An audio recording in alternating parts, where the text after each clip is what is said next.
vamos a empezar. Buenas tardes y bienvenidos a una nueva sesión del Ateneo de la Escuela de Ingeniería y Arquitectura. Hoy tenemos un tema que es realmente importante, todo el tema de materiales, tanto desde un punto de vista científico como de aplicación, y además contamos con un conferenciante de lujo, Víctor Lorera, del Instituto de Ciencias y Materiales de Aragón del CSIC, que va a presentar el profesor Rafael Navarro, que ya le conocemos, que es catedrático de la Escuela de Ingeniería y Arquitectura. Cuando quieras, pero... Bueno, muchas gracias, Rafa. En primer lugar, es para mí un doble placer estar aquí presentando a Víctor Lorera y este tema. Yo soy de Ciencias y Materiales y, por lo tanto, encantado de que nos venga a contar su sapiencia en Ciencias y Materiales y, desde luego, porque es un buen amigo desde hace 4 décadas y eso es impagable. Empezando, tengo que hacer un breve apunte bibliográfico de presentación, pues diré que cosas que no figuran aquí, que son que Víctor Lorera es profesor de investigación del CSIC, está destinado, eso está claro ahí, al Instituto de Ciencias y Materiales de Aragón, que es un instituto mixto ahora mismo universitario del CSIC de la Universidad de Zaragoza, que es un universitario, pero además desempeña el cargo de coordinador institucional del Consejo en Aragón y además dirige el grupo de excelencia de investigación sobre procesado y caracterización estructural de cerámicas funcionales.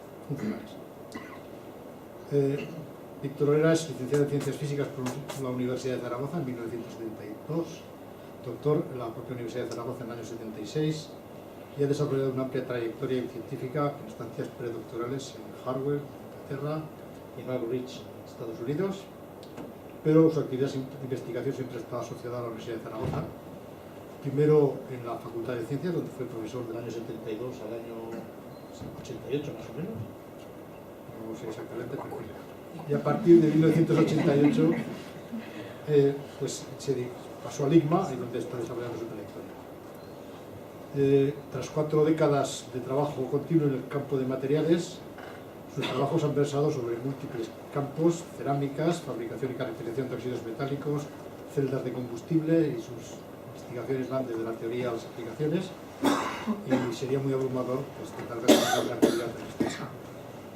Simplemente diré que es coautor de más de 200 publicaciones en revistas indexadas, 10 patentes, varios cientos de contribuciones a congresos, numerosos proyectos de investigación nacionales e internacionales, empresas, múltiples tesis, etc. Sí que quiero destacar una actividad, y es que su labor investigadora la ha compatibilizado con su presencia en cantidad de comités nacionales e internacionales y con muchos cargos de gestión. Entre los que quiero destacar, fue vicedecano de la Facultad de Ciencias, del 84 al 86, director del IGMA del 91 al 94, coordinador nacional del área de materiales del 94 al 96, vicepresidente del CSIC del 2005 al 2006, coordinador institucional del CSIC en Aragón, primero en 2005 y ahora en el 2011, es miembro también del número de la Real Academia de Ciencias Exactas, Físicas, Químicas y Naturales de Zaragoza, etc. Además de todo esto, que es mucho, quiero bosquejar algunos aspectos de la personalidad de Víctor Lorera y que se resumen en que ha desarrollado unas elevadas exigencias de rigor y calidad en la investigación, pero no solo en la investigación, sino en la formación de equipos humanos. Que además esta labor no se ha confinado a las paredes del laboratorio, no es un sable al uso, sino que ha salido a la calle, y eso es muy de valorar.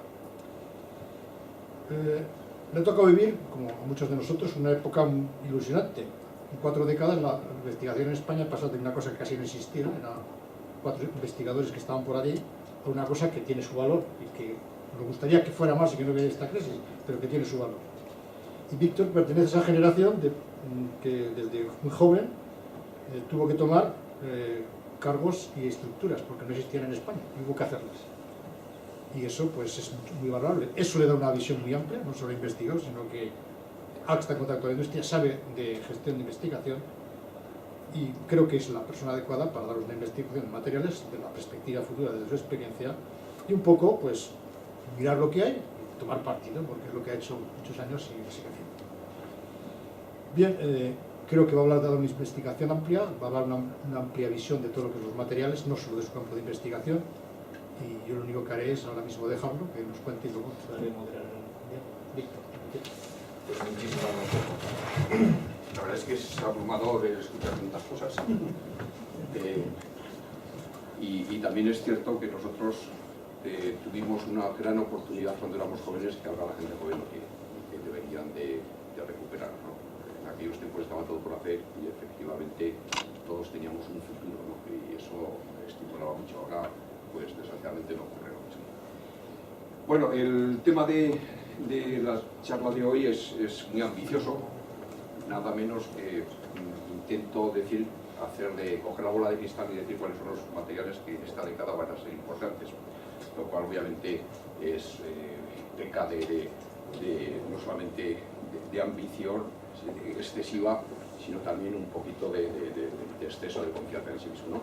Pero este tema tan apabullante pues me va a servir para hacer un pequeño recorrido sobre lo que es lo que a mi modo de ver son las bases de lo que es la ciencia de materiales, de una forma muy sucinta, y luego intentaré presentar pues al menos 10 ejemplos que he escogido de la literatura en lo que a mí me ha llamado más la atención. Es decir, que en cualquier caso es una visión absoluta y totalmente personal y por lo tanto totalmente criticable y no se tiene que tomar como un hecho ya totalmente contrastado, sino simplemente mi impresión particular. Entonces el título es Materiales para la década y el índice que he preparado pues daré una pequeña introducción que nos permitirá entrar en materia para hacer unas pequeñas reflexiones sobre cuál es la situación de los materiales o la ciencia de materiales dentro de lo que es el contexto socioeconómico del siglo que acabamos de empezar. Algunas de las tecnologías actuales, como sabéis, se basan en la aparición o en el descubrimiento de nuevos materiales. Por escoger 3 que están quizás un poquito más llamativas y más en el día a día, pues hablaré muy sucintamente de materiales a la carta, fundamentalmente materiales compuestos, y en materiales para la energía. Para luego pues meterme ya en harina y lanzarme a la piscina en una propuesta atrevida para decir cuáles, a mi modo de ver, pueden ser los materiales que van a darnos durante estos próximos años sorpresas y en los cuales se va a focalizar quizás más el esfuerzo investigador. Como sabéis, la primera reflexión es que el hombre lo que hace es fabricar instrumentos. El prehomínido no fabrica. El prehomínido lo que hace es encuentra un objeto, ve que por trial and error que es capaz de hacer algo con él y lo utiliza, punto, pelota. Pero el hombre lo que hace es fabricar, procesar. Lo que hacemos es transformar los materiales o los objetos que encontramos en la naturaleza y conformarlos de forma que aumentemos su funcionalidad. Esto es lo que se llama las tecnologías de conformación. Y la verdad es que esto es así desde los albores de nuestra raza. Nuestra raza empezó hace nuestra especie empezó hace unos 50.000 años, como sabéis, con el hombre moderno, con la edad de piedra paleolítico, y el primero que hizo fue coger unos materiales impresionantes que existen en la naturaleza, que es el sílex o la cuarcita, que en definitiva no son nada más que unas cerámicas naturales, con grano muy fino, unas propiedades de fractura concoidea, en los que se pueden trabajar unos filos muy abruptos. De hecho, sabéis que en la Unión Soviética, por ejemplo, se siguen empleando láminas de sílex para cirugía de alta precisión, por ejemplo, para cirugía de los ojos, porque son más resistentes y más apropiados que los metales, según dicen los cirujanos soviéticos, ¿no? Entonces, con ello, el hombre los conformó para fabricar instrumentos. Y eso llega hasta nuestros días. Ahí tenéis a estos señores con aspecto tan feroz, que son los Yali de Nueva Guinea, que en 1990 fueron fotografiados, que utilizan y siguen utilizando instrumentos de piedra, están en pleno paleolítico, y además instrumentos de madera, algunos de ellos de dudosa utilidad, pero que ahí están están como muy, no sé, como muy orgullosos de sí mismos, ¿no? En cualquier caso, lo que sí que hacen es partir de unas propiedades del material natural y buscar una funcionalidad a base de realizar un conformado. Como otra cosa que ya todo el mundo sabe, casi desde el bachiller, es que es muy importante para realizar un instrumento saber qué propiedades tiene el material en cuestión, y entonces la ciencia ha dividido los materiales en distintas familias que tienen distintas propiedades y que en relación a esas propiedades requieren conformados distintos. Es decir, el conformado, que es la característica de nuestra especie, está íntimamente ligado con las propiedades del material y este a su vez con las propiedades microscópicas o atómicas del mismo. Así, por ejemplo, sabemos que los metales, debido a que tienen esa estructura típica esencialmente de iones más o menos bien orientados, formando una red cristalina y una nube de electrones, pues gracias a esa estructura pues son rígidos, tenaces, dúctiles. El fallo o la propiedad, la debilidad que tienen es que son muy sensibles a la corrosión térmica y química, pero estas propiedades les confieren una maleabilidad. Por lo tanto, los metales, como sabéis, pues se pueden conformar por deformación elástica o deformación plástica, mejor dicho, y de ahí surge la forja, que la forja pues se conoce desde los árboles de la edad de los metales, seguramente hace unos 4 o 4.500 años. Para eso el metal se pone en caliente, se le da una plasticidad y se conforma pues a base de golpes. En cambio, las cerámicas y el vidrio, debido a que son sistemas con un enlace atómico tipo iónico o tipo molecular, lo que son mucho más duras, ligeras y frágiles, eso les hace que sean muy resistentes a la corrosión, pero no admiten, por lo menos hasta en los nuevos descubrimientos, una conformación de tipo de deformación plástica, sino que tiene que hacerse mediante un procesado de polvos. El procesado de polvos es también es una tecnología descubierta de antaño, como veremos posteriormente, pero es radicalmente distinta del otro conformado que hemos dicho. Aquí lo que se trata es, como siempre, de minimizar la energía libre, que en el caso de las cerámicas tiene unas componentes, una componente de vida al bulk, otra componente de vida, si está formado por granos, a las fronteras de grano, y otra de vida a la superficie libre de los granos, que va íntimamente ligada con su tamaño. Lo que se trata es de minimizar esta energía, en concreto, en particular, minimizar la energía correspondiente a la superficie libre de los granos, lo cual se verifica o se realiza mediante induciendo una difusión, habitualmente a alta temperatura, en lo cual los cuellos de uno de los granos van haciéndose cada vez más grandes, mientras que disminuye la superficie libre de los granos. Eso es lo que se llama la sintetización, esencialmente. Es un proceso de sintetización y para producir un proceso de sintetización lo que se hace es dividir finamente el producto. Fijaros que la producción o el descubrimiento de la cerámica seguramente no está tanto ligado al horno, sino al mortero. Es esencial disponer de un mortero y de una granulometría apropiada para producir una cerámica de características buenas. Se compacta mediante técnicas húmedas o secas, según como se haga, y luego se mete en un horno, se eleva la temperatura necesaria para que se establezca este fenómeno de difusión, y con eso se pueden hacer cerámicas pues con unas propiedades técnicas extraordinarias, como el caso de esto es una alumina sinterizada a 1650 grados centígrados durante 2 horas, que pues tiene las propiedades que todos conocemos de la alumina, ¿no? Fijaros que el procesado es totalmente distinto desde los metales. Paradójicamente, la tecnología cerámica fue descubierta antes que la tecnología metálica, como sabéis. La preparación de una cerámica requiere, pues como hemos dicho anteriormente, la preparación de los polvos de partida, que tienen que tener una distribución lo más finamente dividida posible y con una distribución de tamaños lo más homogénea posible. Con eso se preparan suspensiones. Hay que estudiar la reología. Antiguamente, obviamente, se hacía por trial and error, se les meten dispersantes o aglomerantes, o ambos, y con eso se hace una extracción y un secado, y a continuación pues ya el producto se conforma. Este material, este producto ya es plástico, ya requiere o admite la deformación plástica, y al final pues se mete en un horno para producir el efecto de difusión. Pues bueno, esto el hombre o la humanidad lo descubrió hace ya 25.000 años, 27.000 años, y el primer registro que hay de cerámica producida en el mundo es la Venus de Dolní Vestorice, que es un pueblecito en Moravia, en la actual República Checa, y que tiene esa edad, ¿no?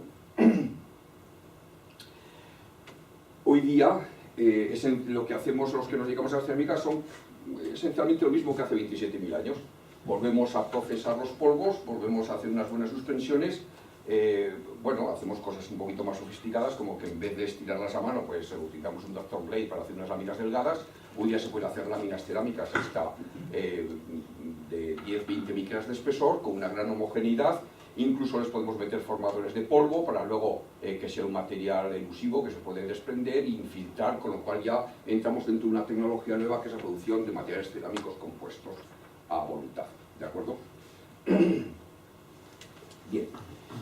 El problema que tiene la síntesis cerámica el conformado cerámico es que la propia difusión que hace que los granos se unan, hace que los granos se engorden. Y hay muchas propiedades, como sabéis, que dependen del tamaño del grano. En concreto, muchas propiedades, la propiedad mecánica, por ejemplo, de un zinfil, escala habitualmente como la inversa de la raíz cuadrada del tamaño del grano. En definitiva, es bueno conseguir cerámicas que tengan un grano pequeño, pero ¿cómo conseguir que una cerámica tenga un grano pequeño si realmente la tienes que producir por difusión a alta temperatura? De ahí el descubrimiento de las nuevas tecnologías que ya, algunas de ellas ya tienen 50 años, como por ejemplo el hot pressing. Lo que se hace es meter el slurry o la barbotina entre unos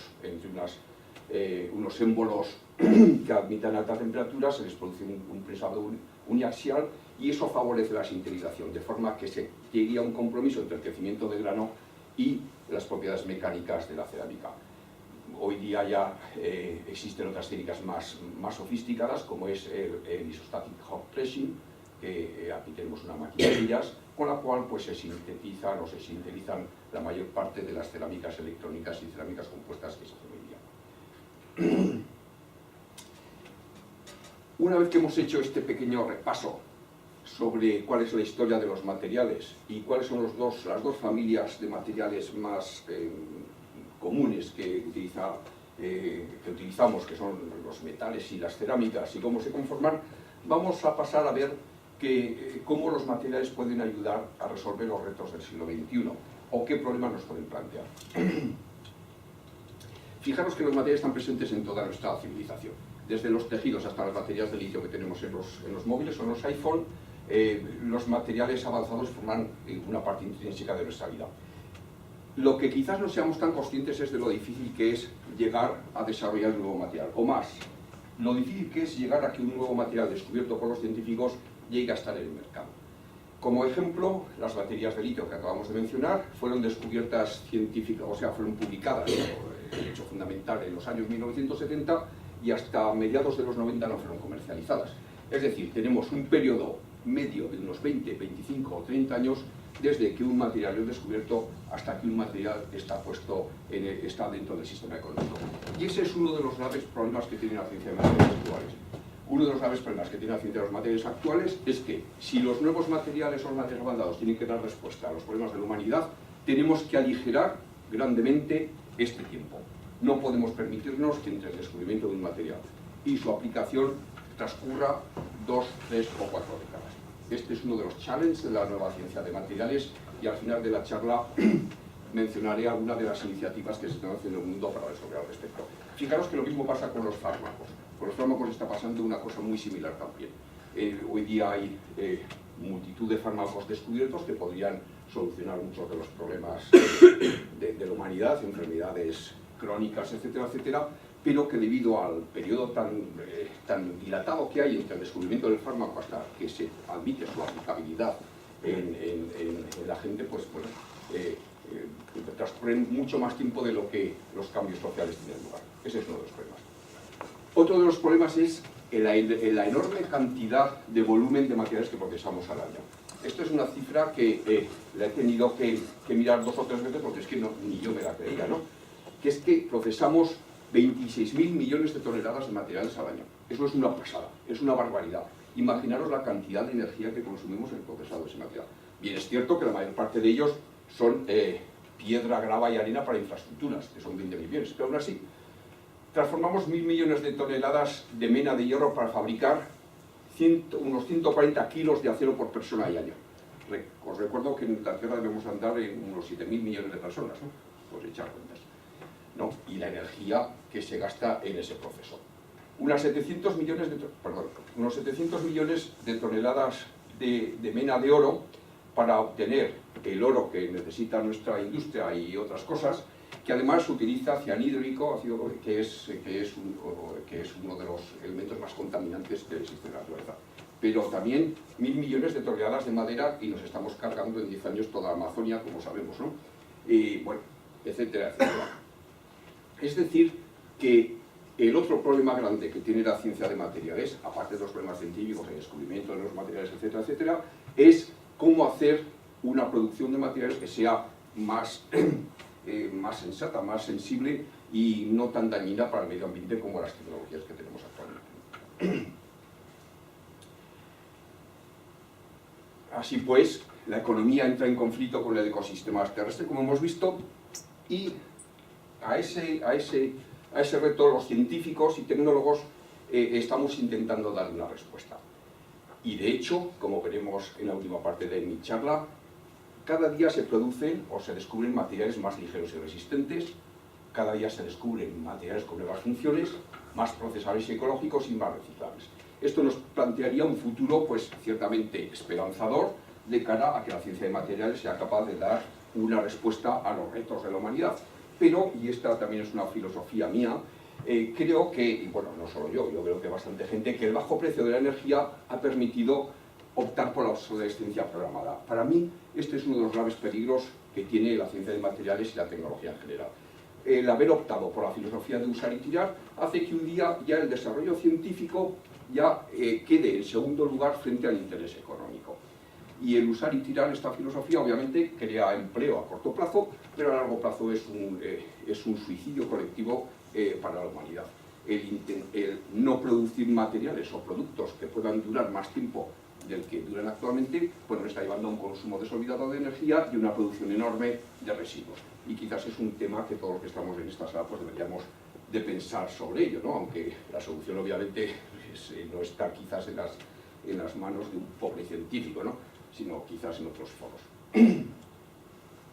Vamos a ver algunos ejemplos de materiales que han supuesto un gran desarrollo a la tecnología actual y que han mejorado el quehacer humano y que nos permite, pues, a través de esta lista, intentar desarrollar algunos de los conceptos, fundamentalmente, pues, cuáles son la tecnología y la ciencia que hay detrás de cada uno de ellos. Y el primer ejemplo, quizás, y aquí hay expertos, pues uno de los más espectaculares es el de los biomateriales, ¿no? Los biomateriales son materiales que interaccionan con los sistemas biológicos y que plantean una serie de retos científicos, como sabéis, muy importantes, no solamente sus características estructurales, que tienen que estar adaptadas al uso que se le haga. Si tú tienes una prótesis, la prótesis tiene que tener una cierta resistencia mecánica, sino que además tienen que ser biocompatibles y tienen que ser no tóxicos. Y esto ya no es una trivialidad, porque como sabéis, la sangre o los fluidos corporales es quizás uno de los elementos más corrosivos que existen en la naturaleza. La sangre, obviamente, está diseñada para que se coma todo lo que hay y ataque todo lo que es extraño, entre otras cosas, el cacharrito que te metes dentro del cuerpo para solucionar un problema fisiológico, ¿no? Aún así, pues bueno, uno aquí podría esto extenderse durante horas, ¿no? Hoy día prácticamente existen repuestos para casi todo, obviamente no para el cerebro, pero para casi todo lo que es mecánica, materiales estructurales, incluso fluidos, existen ya casi repuestos. Así pues, quien que tenga mi edad no tiene un implante dental, pues bueno, hay mucha gente que tiene prótesis de cadera, prótesis de barbilla, mandíbula, clavos para hueso, articulaciones de hombro, articulaciones de la mano. Fijaros que las articulaciones es uno de las cosas más difíciles desde el punto de vista mecánico, pues, vamos, sobre todo el codo, ¿no? Que tiene un movimiento en un montón de grados de libertad y es muy difícil de hacer.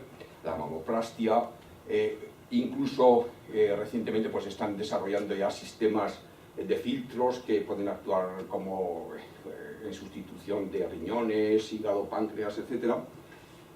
Pulmón, corazón, marcapasos, válvulas cardíacas. Como un dato, ¿no? En Estados Unidos cada año se ponen unas 125.000 válvulas cardíacas, que están hechas muchas de ellas de grafito pirolítico, aunque hoy día ya se están utilizando ya otros tipos de plásticos, etc. Discos intervertebrales, vasos sanguíneos, o sea, ya estamos en sistemas que ya no son solo cosas rígidas, sino que son deformables, esfínteres, en fin, un montón de cosas. Como he dicho anteriormente, uno de los mayores problemas que existen es la biocompatibilidad, es decir, que el cuerpo no rechace ese material. Para eso, lo que se tiene que hacer es estudiar muy precisamente cuál es la interacción entre el material que tú has metido dentro del cuerpo humano y el medio biológico. Y para ello nada mejor que ver qué pasa en la naturaleza. Este es un ejemplo traído de una publicación de unos amiguetes de Madrid, que son muy bien reconocidos en el campo, que lo que hicieron fue, para tratar de buscar cómo mejorar implantes estructurales dentro del cuerpo, tipo implantes dentales o implantes de huesos, lo que hicieron fue estudiar muy bien cómo se producía o cómo eran los materiales naturales, es decir, estudiaron los huesos y vieron cómo estaba. Pues bueno, el hueso, ahí donde lo veis, que es una cosa que parece tan sencilla, es una maravilla de la naturaleza. El hueso es casi cerca de, está seguramente en el óptimo de la relación peso con resistencia. Y además es un material compuesto con varias capas, donde la capa externa es muy rica en colágeno, con lo cual permite la implantación de músculos, etcétera, etcétera, y la biocompatibilidad, y lo de dentro es prácticamente un mineral poroso, punto. Con una porosidad muy elevada que permite que los osteocitos y las células que estén por dentro lo puedan alimentar, puedan reparar, puedan regarlo, etcétera, etcétera, y todo eso se basa simplemente en una juiciosa composición de monocristales o nanocristales de hidroxiapatita o de carbono hidroxiapatita y de fibras de colágeno. Entonces, lo que va a hacer el científico, lo que va a intentar hacer el científico es intentar mimetizar eso dentro del laboratorio para producir un implante que sea biocompatible y que además permita regenerar la función que se perdió. Y bueno, pues para eso hay que hacer ciencia. La técnica que se emplea es fundamentalmente el recubrimiento de materiales más resistentes, como son metales, con estos composites o estos materiales compuestos de hidroxiapatitas y fibras de colágeno, y para ello, para ver cómo se compatibilizan y cómo se adhieren a la superficie y cómo se comportan, pues hay que utilizar las técnicas más sofisticadas que hay, las que disponemos actualmente.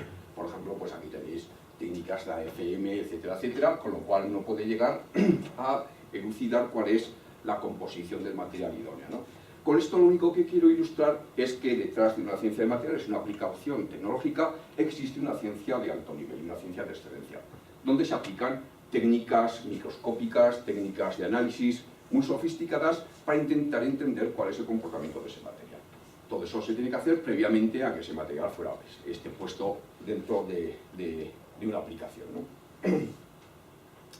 Lo mismo ocurre con los materiales compuestos. Los materiales compuestos permiten hacer materiales a la carta.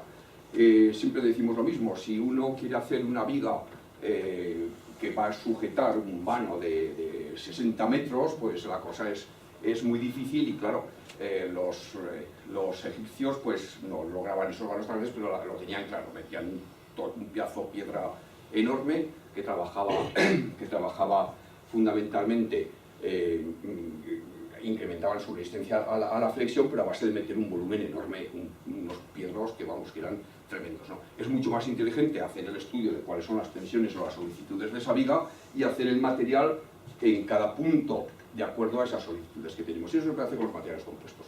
Los materiales compuestos lo que hacen es meter una matriz, como sabéis, que bueno, pues puede ser un plástico, un epoxio, incluso metales o cerámicas, y que se refuerzan con otro material que pueden ser pues, fibras de vidrio o minifibras o incluso, lo veremos, en nanotubos de carbono, grafenos, etcétera, etcétera. De hecho, y además puedes hacer uso de otro aspecto, que es que la forma de tejer las fibras. Unas fibras tejidas permiten una resistencia mecánica muy superior a una fibra individual. El tejido es uno de los grandes descubrimientos de la humanidad, también muy antiguo. El que tú puedas coger unas fibras tan malas individualmente como es el algodón o la lana y la tejas y permitas hacer un tejido, con eso aumenta la resistencia una barbaridad. Si a eso encima le metes una carga, pues ya tienes el material compuesto que tú quieres, ¿no? Por ejemplo, pues la fibra de vidrio tejida tiene una resistencia de atracción, como veis aquí, que son 2 órdenes de magnitud superior a la del acero, ¿no? Bueno, pues hoy día hay una industria muy boyante y muy activa en la producción de materiales compuestos. Ahí tenéis la típica tejido de fibras de carbono que luego se le pondrá la carga, de tal suerte que, por ejemplo, si uno coge el Airbus, pues todas esas piezas que están ahí, todos los que están pintados de rojo, de azul o de amarillo, pues son distintos tipos de materiales compuestos, tanto de fibra de carbono, de fibra de aramida o de fibra de vidrio, ¿no? Justamente buscando la ligereza y la resistencia. Nosotros aquí, y algo de propaganda tenemos que hacer, pues hemos puesto un pequeñito grano de arena sacando unas cerámicas que admiten la deformación plástica. Fijaros que con eso no hemos sido los únicos, obviamente, pero hemos roto el paradigma que os decía antes: los metales son maleables, las cerámicas son rígidas, pues son tenaces. Pues no, pues aquí la cerámica se puede deformar plásticamente a alta temperatura, igual que si fuera un metal, debido a que hemos conseguido unas nanoestructuras fibrosas, nanofibras bien unidas dentro de la cerámica, es decir, hemos reproducido en la cerámica lo que es un cable. Otra de las maravillas de la técnica son los cables, como sabéis. Un cable incrementa muchísimo la resistencia a las propiedades de las fibras metálicas individuales. Pues eso se ha logrado hacer en cerámicas y entonces consigues unas prestaciones que son francamente bastante novedosas desde el punto de vista conceptual. Para terminar con este repaso de la situación actual en materiales, otro de los problemas graves que tenemos en la humanidad, como sabéis, es el problema de la energía. Seguramente con la salud, pues uno de los dos problemas más importantes desde el punto de vista tecnológico que tiene la humanidad. Como sabéis, pues obtenemos el 87,5% de la energía que consume la humanidad, que es una barbaridad, de combustibles fósiles, es decir, de petróleo, carbón y gas natural, y obviamente esto plantea dos problemas. Uno, pues que estos recursos tarde o temprano se gastarán porque no los consumimos muchísimo más rápidamente que se producen. No estamos comiendo la despensa de recursos energéticos que la Tierra ha almacenado para nosotros durante miles de millones de años. Y el otro, pues la emisión de contaminantes, consecuencia de la utilización de estos recursos fósiles, pues parece que ya hoy día todo el mundo admite que tienen unos efectos sobre el clima bastante, no diríamos dañinos, pero por lo menos impredecibles, y eso para el desarrollo de la humanidad es siempre malo, ¿no? Luego, además, nuestros sistemas energéticos pues son de eficiencias muy bajas. La mayor parte de ellos se basan como sabéis, en máquinas térmicas, y ahí pues tenemos la ley de Carnot, que es un máximo ideal que se puede alcanzar, pero que siempre pasa porque haya un punto frío y un punto caliente que estén bien separados uno de otro. Y entrando también los materiales actuales pues no pueden trabajar metales, aceros, etcétera, a temperaturas muy superiores a lo que son 600 o 700 grados centígrados, con lo cual ya de partida nuestras máquinas térmicas tienen un rendimiento límite en torno al 50% o al 55%, y de ahí a descontar. Con lo cual, en el mejor de los casos, pues hoy día, pues cuando uno compra un coche y lo saca de la tienda y está perfectamente calibrado o perfectamente adaptado, pues de cada 4 litros de gasolina que echas, solamente 1 litro lo empleas en movimiento, los otros 3 los tiras al aire. O sea que estás tirando los euros por la ventanilla, pero oye. ¿Qué soluciones puede presentar o puede plantear la ciencia de materiales a este tipo de retos? La actual, pues bueno, pues para incrementar el rendimiento de los motores, obviamente lo que hay que hacer es dos cosas: o bien subir la temperatura de trabajo, con lo cual hay que sustituir los metales y las aleaciones por las cerámicas, volvemos otra vez a las cerámicas, o bien buscar otro paradigma de producción, que son los sistemas electrocerámicos. Por eso, actualmente, pues la investigación en materiales para energía es uno de los campos más activos en la ciencia de materiales. Así pues ya sabéis, pues he investigado mucho en sistemas materiales para procesos fotovoltaicos, para transformar la luz en energía eléctrica a partir de la única fuente inagotable que tenemos actualmente en la Tierra, que es el Sol. Las células solares, baterías de litio para sustituir el transporte o los motores de combustión de nuestros coches por motores eléctricos. Hace falta almacenar la energía eléctrica y, por lo tanto, intentar reducir la dispersión de la contaminación que producen los automóviles o el sistema de transporte, las células de combustible, lo mismo. También se está investigando mucho en materiales ultraligeros y materiales de alta temperatura para intentar elevar el punto caliente de nuestras máquinas térmicas, y luego, como decía anteriormente, pues sistemas electroquímicos. Simplemente me voy a detener un poquito en lo que es un material electroquímico, porque creo que, aunque todos lo sabemos, es importante ver que es un sistema de producir energía que va fuera del sistema térmico, de la máquina térmica, fuera de la termodinámica, en cierto modo. Bueno, sería una termodinámica de un material, de unos sistemas que funcionan a temperatura infinita. Lo que hace es transformar directamente la energía libre en energía eléctrica a través de esta ecuación de Faraday. lo cual es una forma mucho más inteligente de transformar energía química en energía mecánica que no pegarle fuego al combustible, que es lo que hace un motor de combustión, y que tardará menos que trabajéis en ello, ¿no? Es simplemente una pequeña broma. Pero dicho esto, un sistema electroquímico es uno de los sistemas más complicados que puede plantearse un científico que se dedique a ciencia de materiales. En concreto, una pila de combustible tiene al menos 5 capas, todas ellas, si la pila es de alta temperatura, tienen que trabajar a alta temperatura, por lo tanto tiene que haber un perfecto macheo entre las propiedades termoelásticas de los distintos materiales, y además en un lado vas a tener una atmósfera reductora y en otro lado vas a tener una atmósfera oxidante, y encima vas a tener unas grandes densidades de corriente pasando por ellas, en fin, toda la complicación posible. En concreto, una pila de combustible pues tiene un interconector que hace contacto eléctrico y además por el que va el fuel, la atmósfera reductora. Tienes un sistema de catalizador, donde tiene que ser un catalizador muy activo. Tienes una membrana, bueno, una intercapa, una membrana que tiene que ser aislante a los electrones, pero que deje pasar los iones. Y en el otro lado, en el lado del oxígeno, pues justamente lo mismo. Tienes que tener un catalizador para catalizar la reacción de oxígeno y un interconector que sea poroso, que deje pasar el oxígeno, pero que además haga contacto eléctrico. Esto es bien complicado. Y bueno, pues en eso están trabajando muchos grupos en el mundo para tratar de hacer unas pilas de combustible que sean, pues sobre todo, más baratas de las actuales.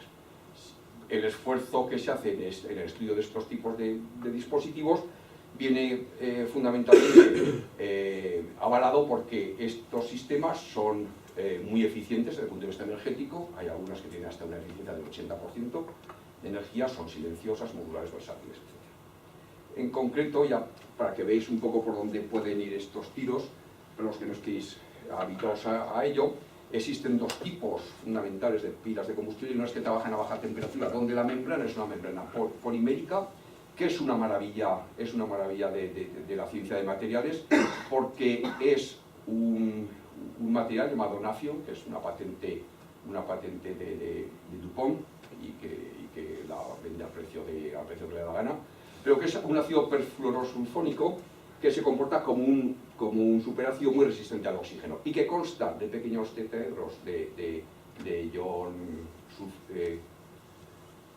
sulfato, no sulfito, yo creo que es esto, sí, sulfito, que van rotando, son como paletas de molino, van rotando y van cogiendo los protones, que es el combustible, el hidrógeno, y uno lo coge y lo suelta y lo pasa a otro, uno lo coge y lo suelta y lo pasa a otro, con unos pasos entre estos tetraedros, que es muy pequeñito, unos canales de unos 7 nanómetros, etc., ¿no? Con lo cual tienes una membrana casi perfecta para el transporte de protones dentro del material. Bueno, pues con esta tecnología se hacen pues ya stacks y pilas. Hay unas 150.000 ya funcionando en el mundo, que se emplean en automoción. Aquí, por ejemplo, pues tuvimos la suerte de traer la Conferencia Europea de Hidrógeno en el año 2005 a Zaragoza, y aún no pues pudisteis tener la posibilidad de ver a los coches eléctricos. Creo que lo que se montaron eran solo los políticos, a los científicos, pero bueno. Y simplemente pues anunciar que en el 2016 se va a traer a Zaragoza la Conferencia Mundial Cuatrianual de Hidrógeno, lo cual es un evento importante. Otras pilas, la dificultad que tienen, eso que os acabo de decir, es que necesitas utilizar siempre hidrógeno y que además sea muy puro. Los catalizadores no les gusta nada el monóxido de carbono a los catalizadores de baja temperatura, que son esencialmente platino finamente dividido, y amén de los óxidos de azufre, que para ellos son también un veneno. Por lo tanto, tienes que utilizar hidrógeno ultrapuro, y eso desde luego no es muy conveniente.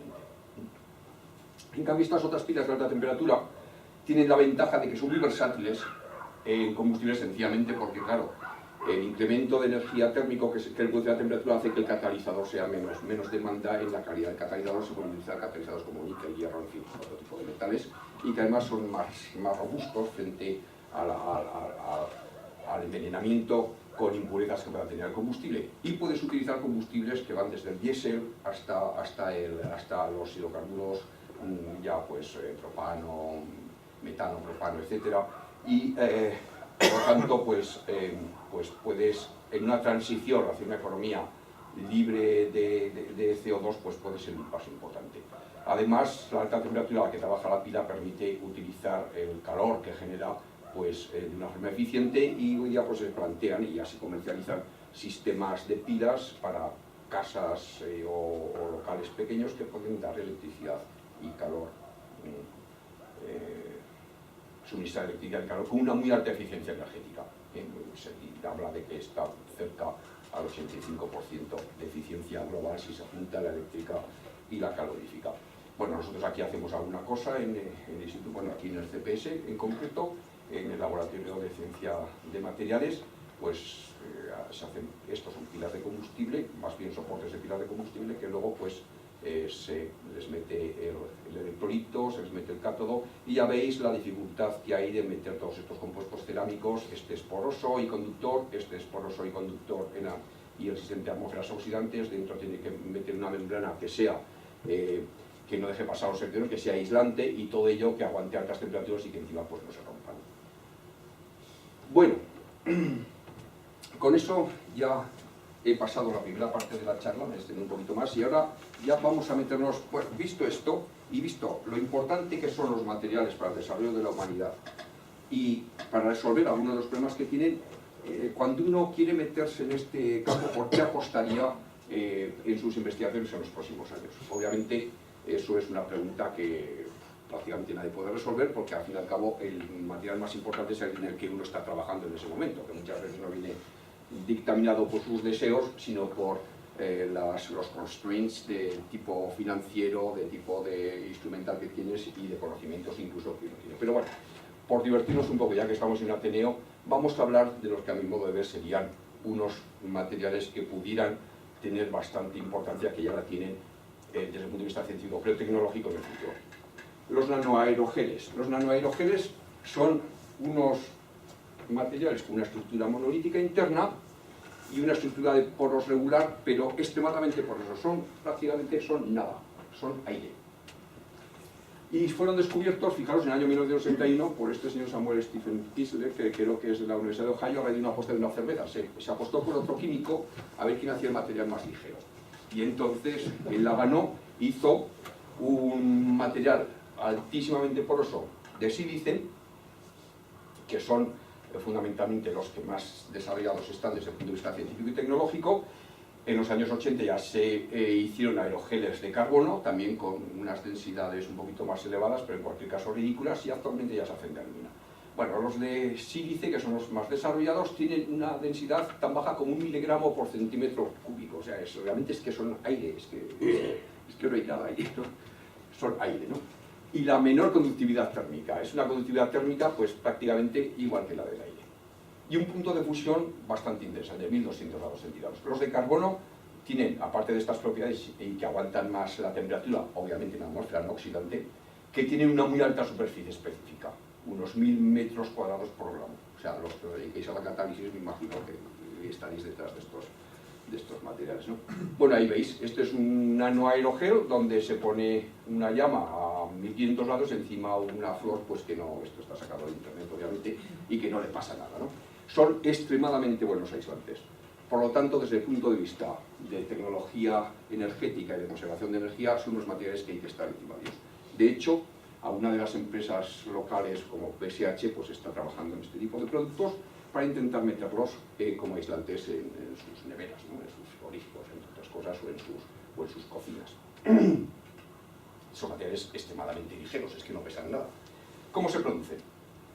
Pues se producen por el secado supercrítico de geles, que además fue la primera tecnología que empleó este señor. Para aquellos que no estéis muy familiarizados, ya sabéis que si cogéis un diagrama de fases entre un material que tiene estados gas, líquido y sólido, aquí estoy haciendo una representación, presión crece hacia arriba y temperatura crece hacia allá. Bueno, el punto triple ya sabemos todo lo que es, donde coexisten las tres fases, pero existe el punto crítico a partir del cual, por encima del cual, no existen ni líquido, ni gas, ni sólido. En concreto, existe una zona de una presión alta y una determinada temperatura en la cual el material se comporta como un fluido supercrítico.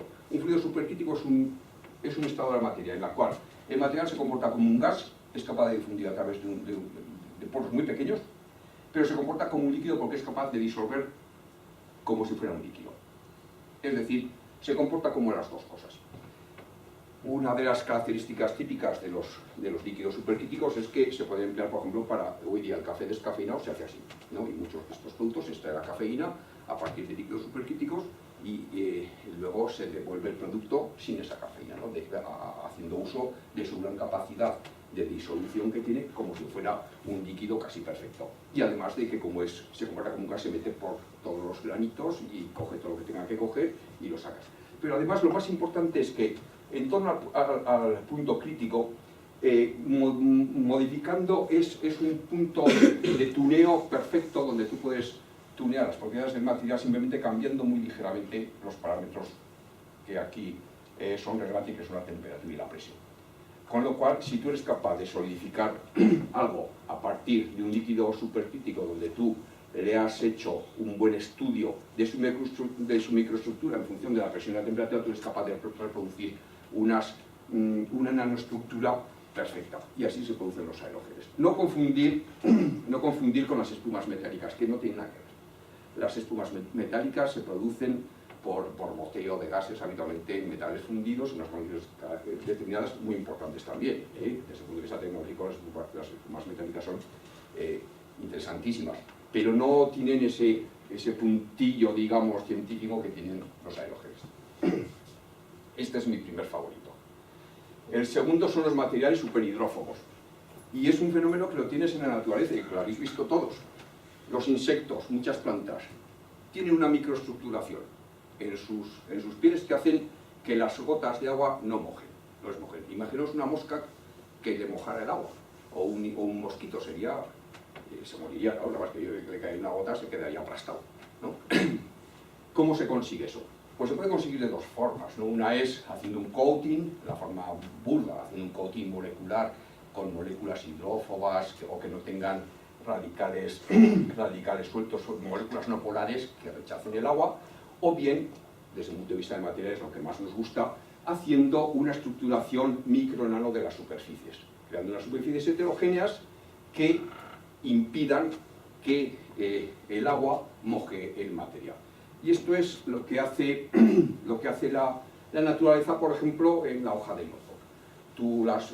Y algunas plantas que tienes, pues tú cuando las riegas pues ves que no mojas por una gotita, y esa gotita pues no moja el material y se va fuera, ¿no?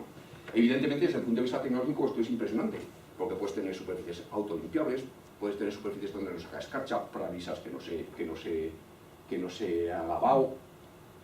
En medicina, ni os digo la cantidad de propiedades que puede tener, pero es que además está dentro de la propiedad intrínseca de los seres vivos. Las moléculas, sabéis que las propiedades de las proteínas vienen íntimamente ligadas a su conformación, a su corrugación, y para corrugarse son habitualmente hidrófobas, salvo en los extremos, que es donde pueden coger moléculas de agua, y en algunos sitios dentro de la molécula que sí que admiten que se ponga una molécula de agua y entonces se logra la proteína. O sea que está intrínsecamente ligada a la vida, ¿no? Vamos a ver cómo son estas superficies. Bueno, si alguno quiere mirar estas cosas, tenéis literatura toda la que queráis. Esencialmente existe una teoría, la teoría desarrollada por estos tipos, por Wenzel y casi Baxter, en los cuales en una superficie plana tú metes una gota de líquido y tú tienes un ángulo de contacto que según sea este ángulo más bajo o más grande, pues se dice que el líquido moja o no moja la superficie, y esto lo sabemos todos, ¿no? Cuando tú empiezas a estructurar esta superficie con una estructuración del orden de las micras, con un paso de micras, ya la cosa cambia. Ya estos ángulos de mojado cambian respecto a la superficie plana y puede llegar un momento en el que ese ángulo sea tan grande que ya la gota ya no moje, ya no penetra en los canalitos y se queda fuera de estos canales. Pues esta es la solución que tienen estas plantas y la mayor parte de los insectos para evitar ser mojados por las gotas de agua, ¿no? Obviamente, el procedimiento de fabricación pues hay muchos, pues hay desde CVD hasta Sorgel, deposición de partículas. Yo creo, Germán, que incluso con la estructuración que haces tú con láser permitiría hacer esto bastante bien. Quizás estás un poco sobrado de tamaño, habría que reducir un poquito el tamaño de la, pero vamos, se podría hacer. Y entonces, pues sus utilidades son en todo esto que os digo aquí, ¿no? Entre otras cosas, pues superficies autolimpiables. Las superficies autolimpiables pues funcionan de una forma que ya se os ya habéis visto cómo es. Pues evidentemente si tú no tienes esta microestructuración, es decir, si la superficie no es hidrófoba, pues una gota de agua coge la porquería, la coge momentáneamente y o bien vas con un trapo y lo quitas, o si no, pues cuando la gota se evapora, pues la porquería sigue estando ahí, ¿no? En cambio, si se forma una gota que rueda, pues se lleva la porquería, ¿no? Son superficies autolimpiables. Este es la segunda apuesta. La tercera son los vidrios metálicos, que seguramente el profesor Navarro va a decir, pues que has descubierto estos son más viejos de aquí, y tiene razón. Lo que a lo mejor no tiene razón es que los vidrios metálicos están muy resueltos y muy estudiados desde el punto de vista básico desde hace muchos años, pero hasta recientemente no se ha logrado hacer vidrios metálicos en bulk. ¿Por qué? Un vidrio metálico es un vidrio, pero hecho de un material metálico. Es obviamente una redundancia lo que acabo de decir. Pero los metales tienden a tener un alto grado de cristalinidad. Es muy difícil hacer un metal amorfo. Los metales son cristalinos. Al ser cristalinos tienen muchas ventajas, pues en términos de conductividad, de magnetismo, etcétera, etcétera, pero tienen desventajas, pues que los monocristales de metal son frágiles,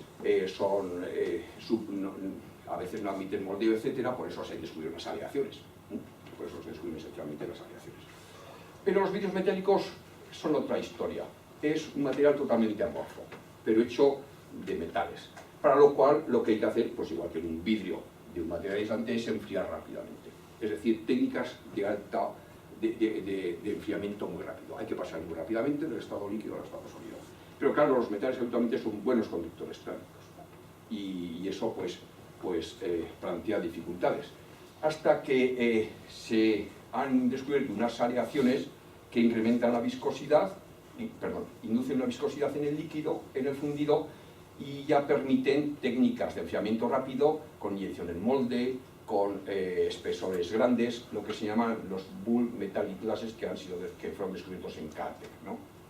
Son más tenaces que los metales normales, tienen una menor conductividad térmica, al no tener al no tener fronteras de grano, no presentan ferromagnetismo, etcétera, sino que son unos imanes blandos. Por lo tanto, su primera aplicación ha sido fundamentalmente pues, en transformadores y en motores, etcétera, ¿no?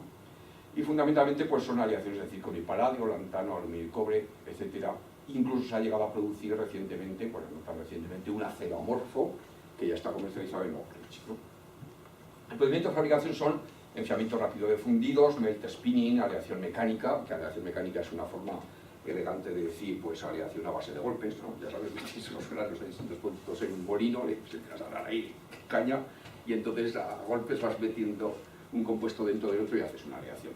La ventaja que tiene la aleación mecánica es que no está sometido al diagrama de fases. No tienes que pasar por estados de equilibrio, porque si un estado de no equilibrio puedes producir aleaciones exóticas a base de darle suficiente caña, ¿no? El daño por radiación, pues el someter a altos grados de radiación, que esto se ha hecho en Oak Ridge, que para eso es un centro nuclear, pues produce una amorfización del metal, y sus aplicaciones pues son fundamentalmente, pues, como os he dicho antes, en núcleos de transformador, en motores, etc. Pero hoy día prácticamente los podéis encontrar en muchas cosas de uso normal, como son bicicletas de un poquito alto standing, material médico, etc. Materiales, biomateriales para implantes, materiales con memoria de forma, etc. Este es un campo activísimo de investigación actualmente en metalurgia. Otra cosa son las cerámicas transparentes. Ser cerámica y ser transparente es un contrasentido hasta ahora. O sea, una cerámica per se tiene granos, ya hemos visto, aun por muy bien que tú sinterices, siempre te van a quedar agujeritos, siempre te van a quedar poros, y además te pasas de unas fronteras de grano, los materiales siempre tienen una cierta viscopropiedad desde el punto de vista óptico, por lo tanto la luz al entrar en una cerámica se va a difuminar, se va a dispersar. Es decir, el material va a ser pues, translúcido como mucho, no va a ser transparente. Fijaros que si pudiéramos utilizar la técnica cerámica de conformación y producir materiales transparentes, perfectamente transparentes, la panoplia de posibilidades y de tecnológicas que se nos abrían sería enorme, desde láseres, que los podrías hacer Hoy día los láseres se hacen mayormente con monocristales o con vidrios que pasan, pues de vidrios hay uno prácticamente, o dos, que pasan pues por producir un monocristal, que es una cosa bien complicada, en un aislante para que te quedes sin defectos, de tamaño apropiado, etcétera, etcétera. Si puedes hacer este tipo de conformación, puedes hacer láseres con materiales de metros, de diámetro si quisieras, ¿no? O bueno, pues que quisieras hacer. Para eso decías hacer una cerámica transparente. ¿Cómo se logran las cerámicas transparentes? Pues simplemente haciendo que el tamaño del grano sea muy chiquitín, sea enano, sea mucho más pequeño que la longitud de onda de la luz. El vidrio es transparente porque su microestructura es mucho más pequeño que el tamaño de la luz, de los fotones con los que vemos. O sea, el vidrio no es transparente a los rayos X. Por supuesto que no, y cualquiera que haga una dilación a rayos X sabe que no es transparente a los rayos X, pero es transparente a la luz. Si lográramos hacer un policristal, que es esencialmente una cerámica con tamaño de grano muy pequeño y con muy pocos defectos, o que los defectos fueran de tamaño muy pequeño, ese material sería transparente. Pues eso es lo que se hace, ¿no? Entonces se están haciendo ya cerámicas transparentes. Esto también es muy reciente, de alúmina, de YAG, de neodimio YAG, obviamente buscando láseres. Germán sabe perfectamente estas cosas cómo van, de itria, de toria, en fin, con densidades, fijaros que para una cerámica es brutal, de 99,99%, es prácticamente un material sin poro, ¿no? También se pueden hacer materiales híbridos electrocerámicos, se pueden hacer materiales compuestos, o sea, se puede hacer muchísimas cosas. Son mucho más baratos de producir, puedes producir láminas, puedes producir trozos grandes, etc. Y para hacerlo hay que intentar hacer una sintetización, que por eso os contaba antes lo de la Venus y todos esos ríos que os he metido antes del crecimiento del grano. Hay que volver a lo que os decía en la segunda o tercera transparencia. Hay que intentar que los granos se junten, pero que el tamaño del grano no crezca. Y para eso hay que utilizar técnicas que combinen temperatura y presión. Estos se suelen producir por Hot Isostatic Pressure, de nanopolvos, producidos por Sorgel, o por SPS, que es una técnica también muy interesante, que de momento produce tamaños de piezas muy pequeños, pero que en el futuro seguramente progresará, que es producir pulsos de calor, o sea, pulsos de temperatura, que llevan a un material a una temperatura muy alta, pero durante muy poco tiempo, con el objeto de que los granos peguen, pero que no engorden. Esta es una de las técnicas que hoy día también está bastante de moda. Las aplicaciones son obviamente láseres de potencia, herramientas de corte, soportes para leads. Esto es una de las cosas que sí que quería, aquí os puedo meter una anécdota. Estuvimos el año pasado en un congreso en Berlín, Ángel Larrea estuvo conmigo, y vimos que, por ejemplo, Corea, en el año 2011, compró 150 instalaciones de crecimiento monocristalino a Cristalog, o sea, una empresa norteamericana. Y dices, ¿para qué? Porque los LEDs, tienen como soporte alúmina cristalina. Hoy día, prácticamente el 95% de LEDs que se producen en el mundo los produce Corea. A base de haber comprado la tecnología llave en mano de producir alúmina cristalina, en la que se soporta, en la que se depositan las capas que conforman el LED. Y el LED, pues, ya veis, está imponiéndose en toda la tecnología del mundo. Eso es lo que se llama adelantarse a los acontecimientos o tener unas cabezas que discurren. Visores de infrarrojo y armaduras. Ya sabéis que ahora hay un gran desarrollo de materiales para protección humana, pues, de los combatientes o de la policía, de lo que sea. Entonces, claro, para que vean, para que no, pues hay que meterles una ventana y entonces se meten estas cerámicas. Este no podía faltar, el grafeno, obviamente. El grafeno, pues, es una de las grandes maravillas que la naturaleza nos ha dado a la humanidad. Más que el grafeno, yo diría el carbono. El carbono es impresionante. Sin la estructura atómica, y eso los químicos lo saben muy bien, del carbono, es que no habría vida, entre otras cosas, porque el tipo tiene esa forma de tener los enlaces que liga con cualquier cosa y además se adapta a cualquier forma. Y entonces de ahí viene toda la química orgánica, toda la vida viene de ahí, y también parte de la ciencia de materiales. Uno puede filosofar si en vez de estar en una tierra con oxígeno, es decir, con un elemento altamente oxidante en la atmósfera, si estuviéramos en otras condiciones, a lo mejor el silicio podría haber jugado también parte, al fin y al cabo está en la misma línea que el carbono, pero como estamos en una atmósfera tan oxidante, el silicio inmediatamente se estabiliza en sílice y eso tiene poco juego. Bueno, si alones y conocidas, pues tiene poco juego, ¿no? Pero el carbono es una maravilla. De hecho, desde el punto de vista de lo que es la ciencia de materiales, pues el tipo se estructura de forma que se puede hacer complejos desde fullerenos, que son al fin y al cabo pelotitas o balones de fútbol en chiquitín, que sea de cero dimensional, a nanotubos, que sea uno dimensional, a grafito, que es tridimensional, y en 2 dimensiones pues está el grafeno. La ventaja del grafeno, la peculiaridad del grafeno es que, fijaros, no es estable por debajo de 24.000 átomos, o sea, más o menos. O sea, una capa de grafeno de pocos átomos no es estable, se corrumpa, se estropea y se deshace. Solamente cuando llega a este número de átomos, más o menos, es estable. Y luego es inestable frente a doblado, arrugado, etc. Al fin y al cabo, el grafeno está en las minas de lápiz, o sea, no es... Entonces, la pregunta es, ¿por qué en el 2010 le dieron a estos 2 señores el premio Nobel, no? Pues sencillamente porque estos fueron los que fueron capaces de estabilizar una monocapa de grafeno y poderla manejar. Y para eso cogieron un celo, pintaron con un lapicero y ahí depositaron una capa monoatómica de este chirimbolo.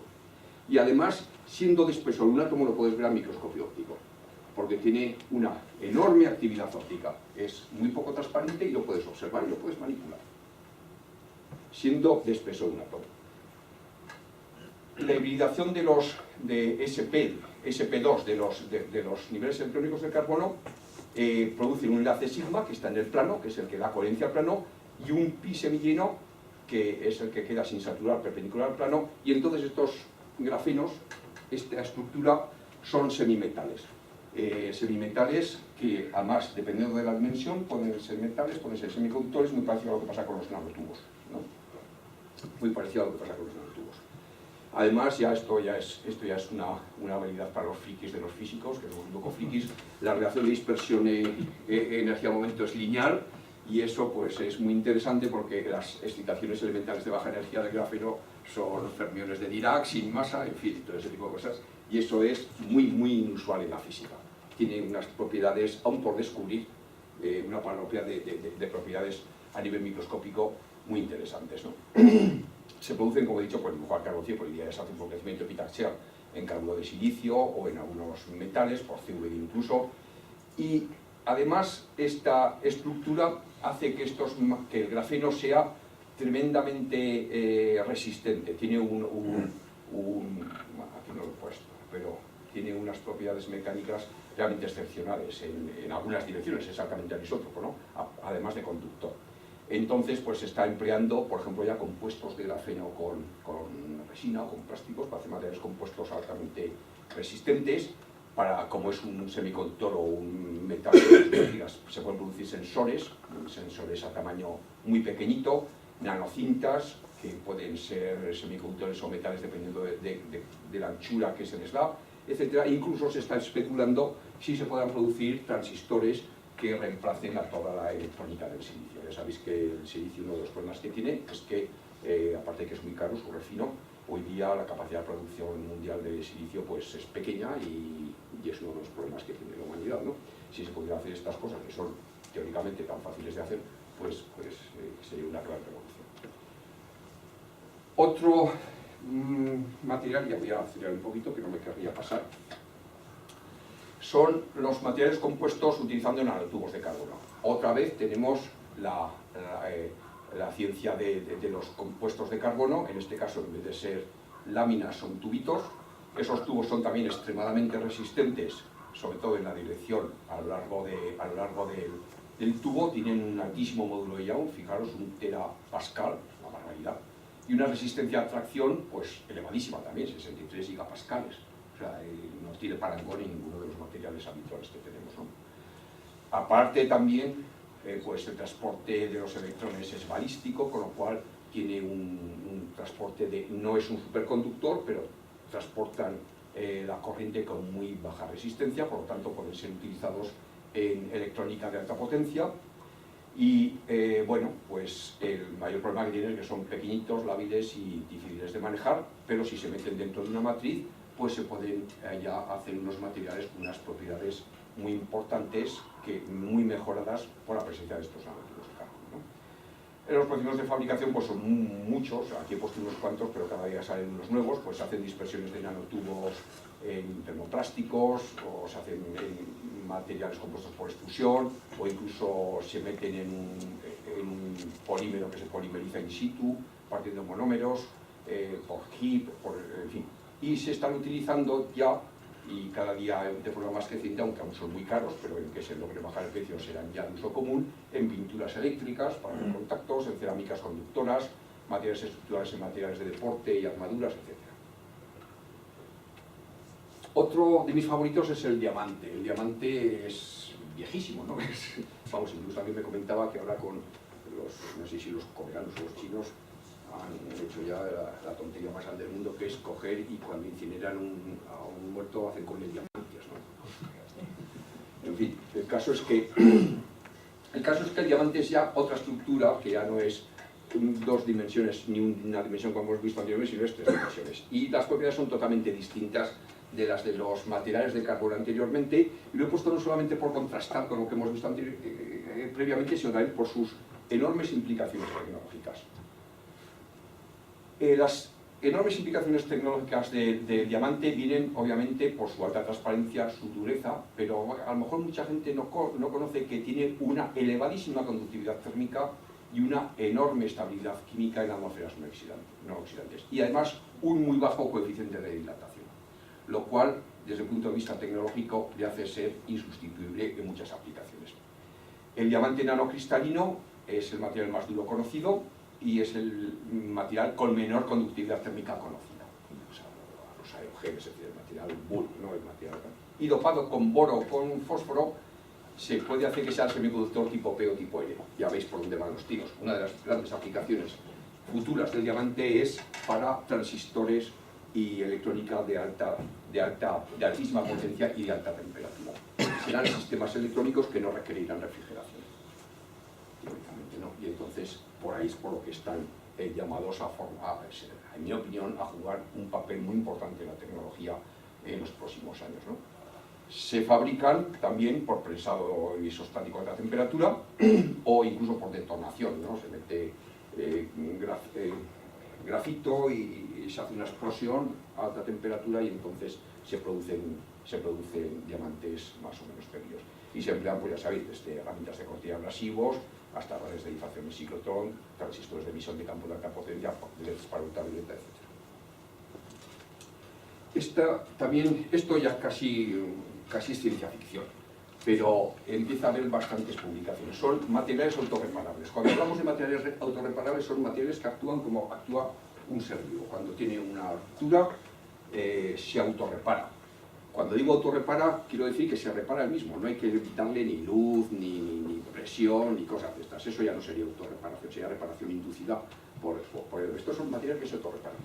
Y se está avanzando en materiales poliméricos, metales y cerámicas.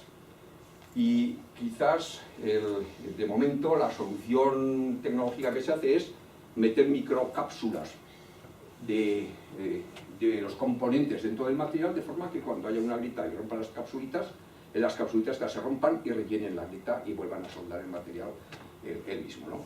Pues se puede meter, en el caso de un polímero, pues se meten los monómeros, incluso se dispersa el catalizador por ahí fuera, y cuando se rompe la capsulita pues se reaccionan los monómeros y se repara el polímero, ¿no?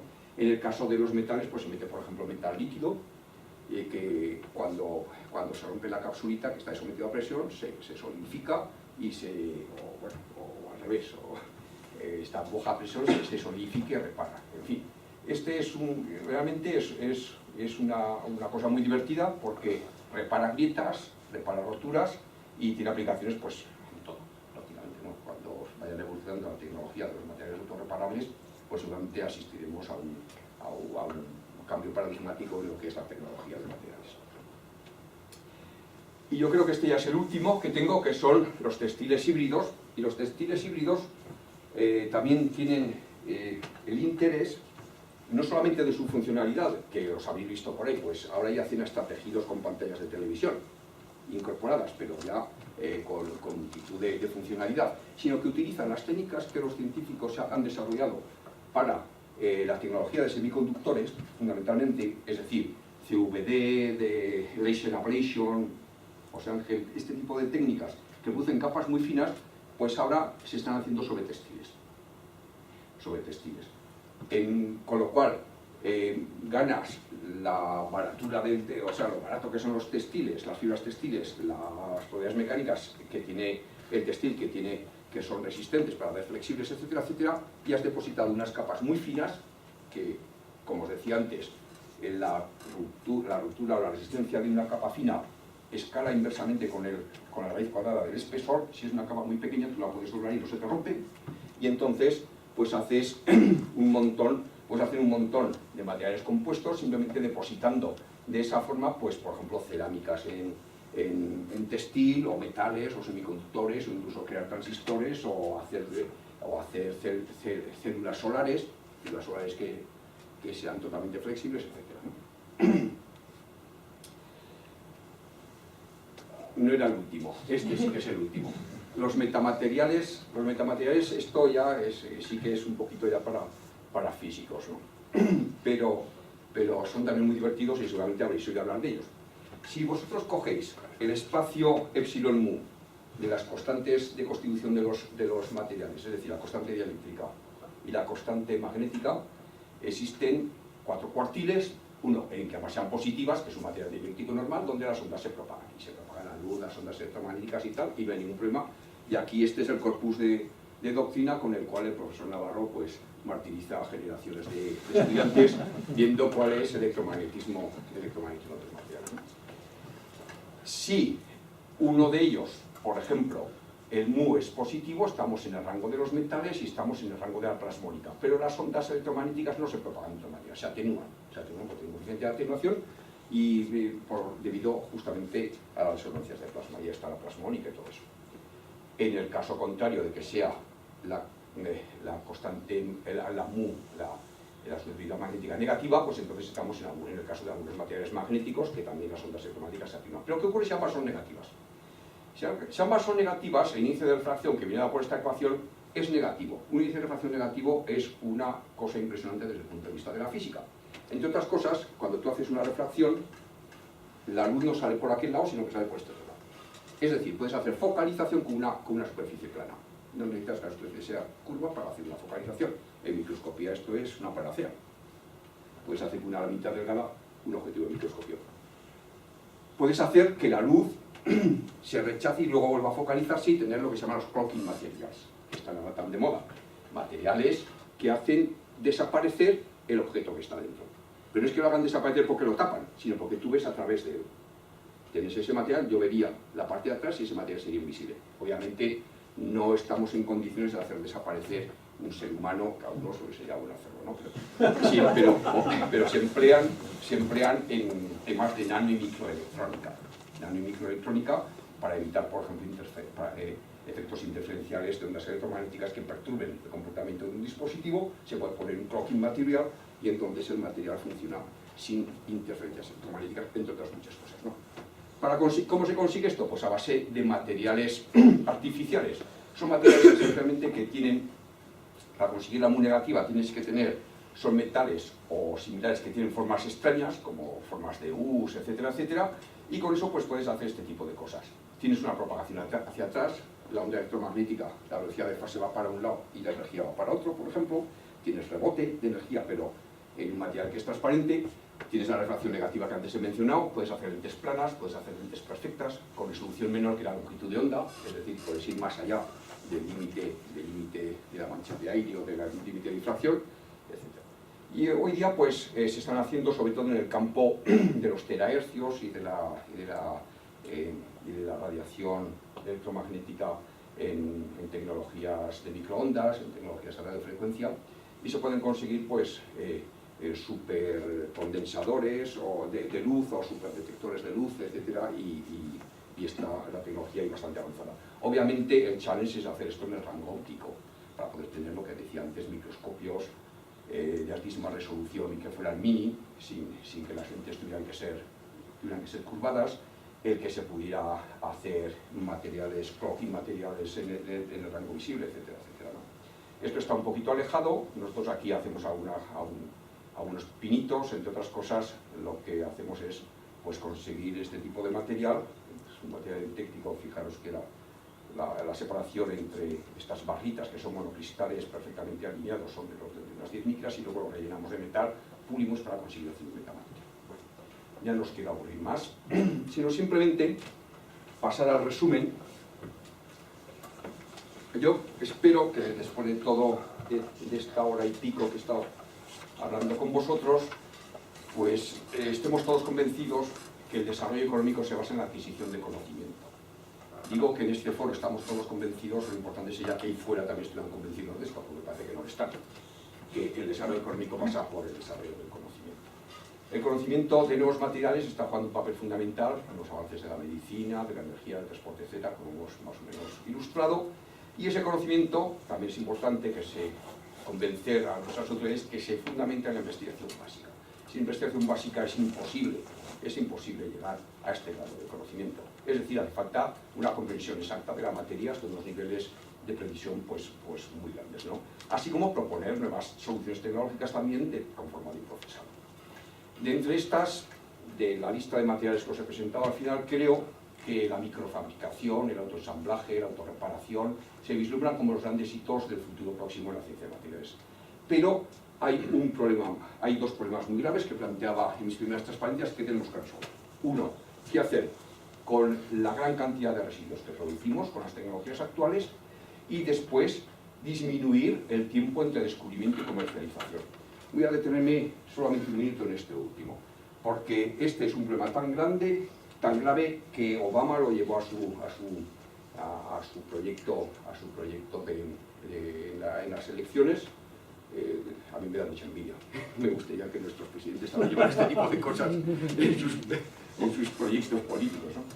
Pero entonces Obama ha lanzado un programa que se llama Materials Genome Initiative for Global Competitiveness, que lo ha dotado inicialmente de 100 millones de dólares, que se trata de lo siguiente: de disminuir ese tiempo que hay entre el descubrimiento científico y el desarrollo tecnológico. Y para ello va a estimular los sistemas de simulación numérica y modelización. Hoy día muchos de los experimentos que se hacen en ciencia de materiales se pueden sustituir por simulaciones.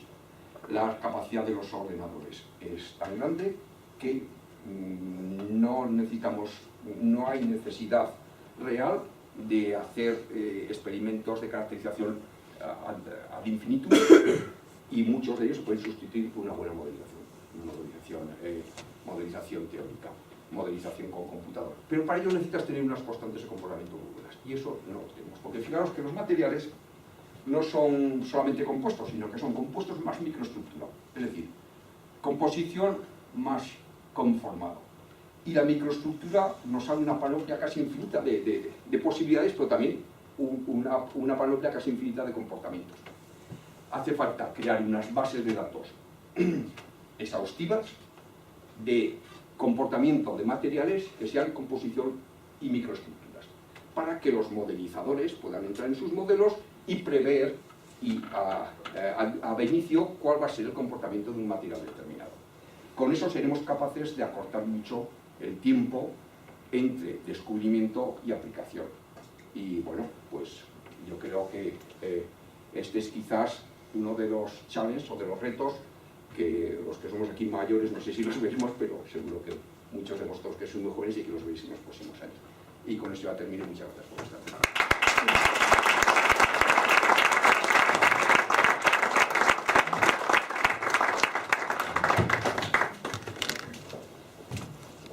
Espero que después de esta charla y motivaciones haya muchas preguntas, y cuando queráis,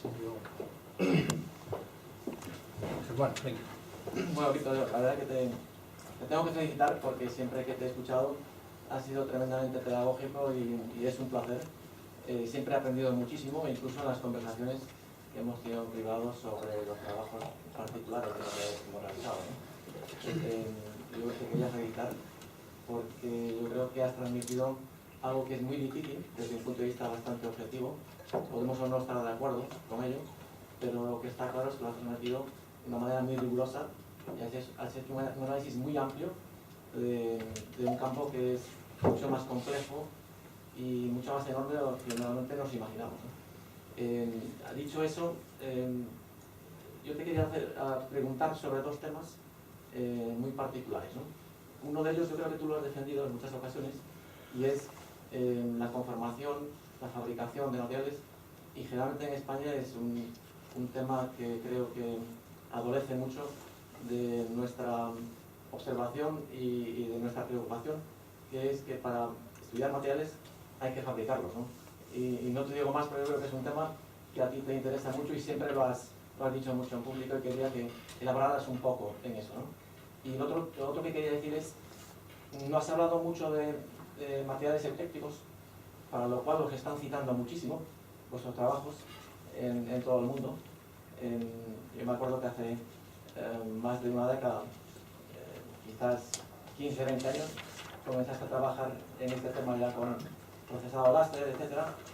Y en aquella época parecía que nadie hacía caso, pero yo estoy viendo en la literatura que os están citando muchísimo, pero en todas partes. Entonces, algo interesante debe haber ahí, y quería que elaboraras en los dos temas, ¿no?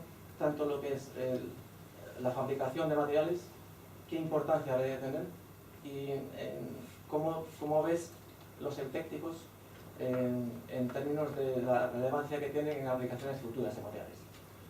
Bueno, primero muchas gracias, se nota que es buen amigo. Ambas cosas darían lugar a una comida de cada uno de ellos, y creo que de materiales eplécticos se ha hablado en este foro. En el caso de conformación, evidentemente, yo creo que sí que tienes razón. La ciencia española de materiales, quizás por sus orígenes, los que ya peinamos canas los conocemos, fijaros que casi todos los que somos ya mayores y que nos dedicamos a este negocio procedemos de campos de la química y de la física. Y se nos ve el pelo de la dehesa. O sea, en España quizás ha faltado ingeniería material, clarísimamente.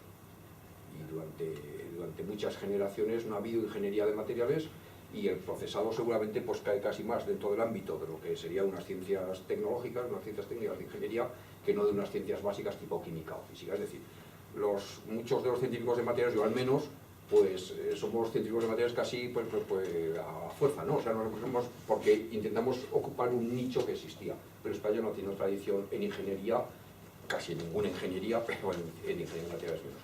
O sea, que yo creo que sí que tiene razón. El conformado y procesado es esencial. O sea, además lo hemos visto, o sea, es fundamental, ¿no? Luego la falta de una industria de instrumentación y de preparación, y luego el habernos olvidado o no haber desarrollado el gusto por el desarrollo de técnicas experimentales. España es un país de caracterizadores, de medidores, no de gente, no de científicos que creemos nueva ciencia exploratoria o nuevas técnicas de caracterización del procesador. No estamos muy preparados para construir equipos, sino para usarlos. Y eso es un hándicap muy grave, y que achaco otra vez a la falta de ingenierías. O sea, la ingeniería de precisión, una ingeniería más ligada a la ciencia, en España pues yo creo que ha faltado, ¿no? Y quizás hoy día se está eso, y sobre todo la parte de ingeniería química creo que lo están haciendo con mucho éxito. En otro tipo de ingenierías quizás no tanto, pero quizás es uno de los aspectos de nuestro sistema formativo que nos falta, ¿no? Cuando los detectivos hemos hablado mucho, pues sí, es una parte muy pequeñita de lo que es la ciencia de materiales, que adolece de un problema, que es que tienes que atarte al diagrama de fases, es decir, una composición fija, ¿no? Entonces, bueno, eso ya podemos hablar más ampliamente otro día sobre el asunto, si nos importa, ¿no? Sí, bueno, yo quería, en primer lugar, agradecerte el tiempo que le has dedicado a preparar la conferencia, que los que damos clases nos damos cuenta, ¿no? Lo que significa preparar algo como lo que tú has preparado, y felicitarte en ese sentido porque creo que has hecho una síntesis muy completa, ¿no? Aparte de que creo que te lo has pasado bien preparando la conferencia. Eso sin lugar. Lo que yo te quería plantear un poco en esa idea inicial que has dicho del tiempo entre el descubrimiento y la aplicación, llevarla a la parte final de la charla. Agradecerte que te hayas mojado con esos 10 ejemplos, pero a su vez plantearte una segunda lectura. De esos 10 ejemplos, ¿cuáles son los que tú crees que van a acortar más ese tiempo? Los que puedan ser candidatos a que ese tiempo entre lo que se va descubriendo y lo que se pueda aplicar pueda ser más corto, porque puede haber un interés industrial, porque pueden haber, es decir, una segunda lectura en esa doble idea que tú tenías. Ahí me has pillado. Si lo supiera, me iría inmediatamente a invertir dinero y no estaría aquí perdiendo tiempo con vosotros. Me haría millonario. Bueno, una vez dicho el chiste, piensa un poco. Pues no lo sé, yo creo que son, realmente están en distintos grados de aplicabilidad. Obviamente el último, el de metamateriales, es el que está quizás más verde. Quizás el de los textiles empezó hace muy poco y está teniendo un crecimiento brutal, porque claro, es que es una cosa de una comercialización inmediata, ¿no? O sea, cualquier cosa que ponga una chorradeta en una camiseta y que seas capaz de convencer a alguien que te pague 6 euros por ello es negocio, o sea, eso está claro. Entonces, yo creo que quizás son los dos extremos, quizás. Que los que he puesto últimos, el de los textiles, quizás es el que va a estar en el mercado, si no está ya, de forma masiva, diríamos. O sea, vamos a ver en Zara y en todos, en muy poco tiempo, preveo. Y el de los materiales, el de los metamateriales, yo creo que le queda aún bastante por madurar. Obviamente, siempre el que es más sencillo es el que se aplica antes, ¿no? O sea, fijaros que para el caso de los textiles híbridos es que prácticamente ya toda la tecnología está hecha. Con el grafeno parece que también está subiendo como la espuma, ¿no? Pero claro, ahí tienes el problema de la producción de grafeno. El grafeno, de momento, una producción masiva de grafeno, que yo sepa, no se tiene. Pasa un poco como los nanotubos han tardado mucho en hacer. Claro, estamos hablando de producir miles de toneladas. Pero las empresas del sector de la microelectrónica están entusiasmadas con el tema. Sí, claro. También lo estuvieron con los fullerenos y con los tubos, con superconductores a alta temperatura. O sea, uno que ya peina canas ya ha visto muchas cosas que van y vienen, lo cual te hace ser un poquito escéptico al asunto. Yo creo que no necesariamente el material con mejores prestaciones es el que luego tiene más éxito comercial, como todos sabéis muy bien. No necesariamente. Hay muchísimos ejemplos, ¿no? Don Antonio, sí. Bueno, yo te tengo que felicitar por los 10 últimos minutos de la charla, que son los únicos que he visto. Pero bueno, Ya te he visto cuando entrabas. las opiniones, me imagino. Entonces, mi pregunta va un poco respecto a la última cuestión que has planteado, ese programa de Obama de acortamiento de tiempos, pero lo acabas de decir tú mismo. O sea, acortar tiempos a veces significa investigar más en el tema para llegar a obtener algún tipo de aplicación. No es tan sencillo ni tan evidente a veces el pasar a la aplicación. Habéis mencionado los fullerenos, pero con el grafeno, en algunos de los aspectos, o con las nanotubos, por ejemplo, el reforzamiento de polímeros desde el punto de vista mecánico, mientras no se solucione el tema de la agregación que presentan tanto los grafenos como los nanotubos de carbono, pues no se va a ver la aplicación de una manera realmente rápida. En otras aplicaciones electrónicas sí. Entonces, eso de acortamiento para dar lugar a que los que van a modelizar el material puedan, digamos, acortar tiempo, lo veo muy, muy lejano. Porque, claro, modelizar no solo la microestructura, las fronteras de grano, los defectos, las dislocaciones, las vacantes, modelizar todo ese conjunto, que es lo que realmente genera las propiedades mecánicas o incluso propiedades físicas y mecánicas, pues es muy, muy, muy complicado. Entonces, no sé si realmente va el tema por ahí o va de otra manera. O sea, yo ahí dudo un poco respecto a que modelizando, porque eso va a tardar todavía más que algunas de las aplicaciones que estamos citando. Creo que tienes toda la razón y todos nos planteamos esos... o sea, el trabajo es inmenso, pero fíjate el título, genoma. Estos tipos, lo que han hecho un panel de expertos en Estados Unidos, lo llevó Obama en su programa electoral, pero creo que emana del Congreso americano, para ser exactos, ¿no? Lo mismo se hizo con el genoma humano.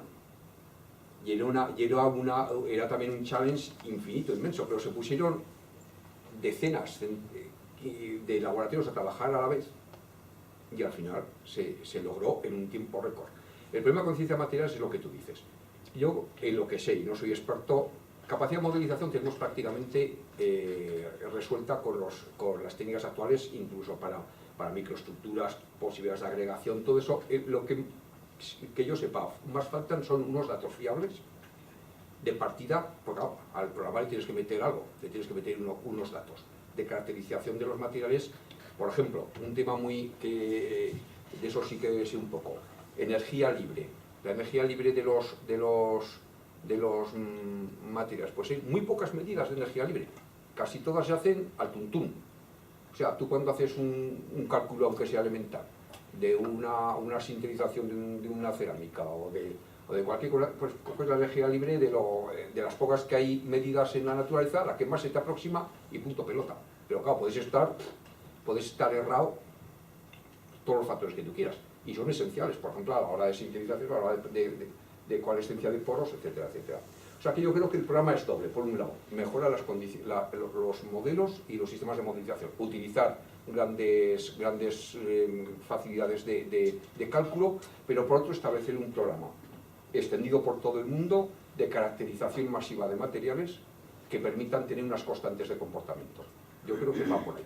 Quizás habría que concentrarse en algún tipo de materiales, no de manera genérica, porque yo creo que ahí la información está enorme. Igual que en el genoma se han concentrado precisamente en el genoma en concreto, pero aquí podría elegir 2 o 3 tipos de materiales, un polímero, una cerámica, y ahí tratar de poner todas las herramientas de los diversos, digamos, centros, laboratorios. Desconozco el programa, o sea, ha sido lanzado hace unos meses. Obviamente no tengo capacidad para saber. Sería lo lógico lo que tú dices, ¿no? Dedicarse al mundo mundial de materiales, ¿no? Lo he puesto como un ejemplo de una iniciativa que en los próximos años creo que va a ser interesante y que además pues da un poquito de pena ver que por dónde andan las cosas en otros pagos y cómo andan por aquí en Europa, ¿no?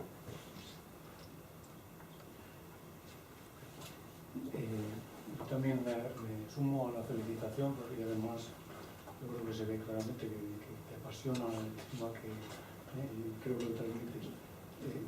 Quería llevar a una parte de la conferencia en la que lo enfocabas desde el punto de vista de la ciencia de los materiales y la responsabilidad medioambiental, en el sentido de que necesitamos materiales durables, que generen menos residuos y que tengan un compromiso mejor con el energético, ¿no?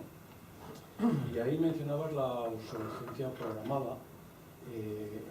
Y entonces me hago la pregunta por qué, primero, si realmente hay detectados obsolescencia, o sea, que no se utilizan determinados materiales por su durabilidad en el sentido de que por lo tanto pues, serían eternos y no serían rentables desde un punto de vista del mercado.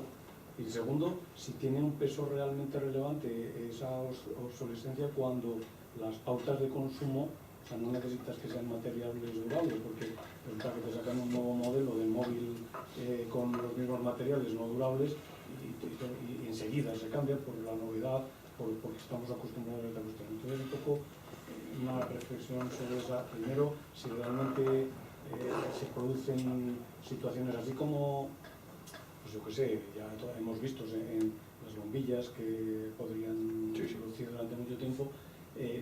Pero ahí no es que se sustituya o sí, o no se utiliza un material, se siguen utilizando, lo único que se acaban estropeando, no sé por qué. Pues porque se diseñan para que se estropeen. O sea, el propio material se